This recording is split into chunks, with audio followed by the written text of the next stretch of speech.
12 ربیع الاول 570 عیسوی جناب عبدالمطلب اور بی بی آمنہ کے پاکیزہ گھر سے رحمت کی کرن وادی بطحا میں طلوع ہوئی۔ فارات کی چوٹی سے آفتاب رسالت کی ظہور جھلملائی، عرب کے ریزگار سے ماہتاب نبوت کی ضیاء پھیلی، عالم انسانیت میں مدثر، مزمل، طٰہٰ، یاسین کی گونج اٹھی کہ آپ کی تشریف آوری الویت و ابدیت میں اس شان سے ہوئی کہ آپ معلم انسانیت بن کر آئے، کہ آپ کا کعبے کے بتوں نے سرنگوں ہو کر استقبال کیا، آتش خدا فارس نے سر ڈھو کر قدم چومے، کیسر و کسریٰ کے محل کے کنگروں نے ٹوٹ ٹوٹ کر مبارکباد دی،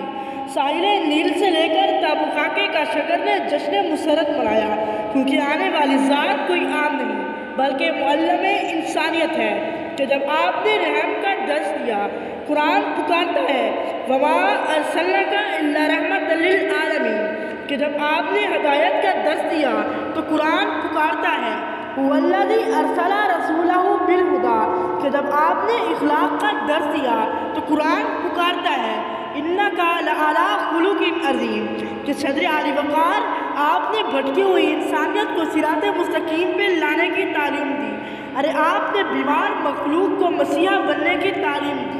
آپ نے صداقت و دیانت کی ایسی تعلیم دی کہ دشمن بھی آپ کو صادق و امین کہنے پر مجبور ہو گئے،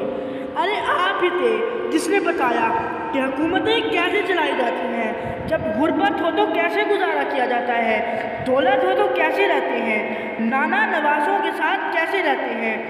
باپ اور بیٹی کا رشتہ کیسا ہوتا ہے، کیونکہ آپ معلم انسانیت بن کر آئے، سراپا عشق بن کر حسینوں کے ہنسی آئے،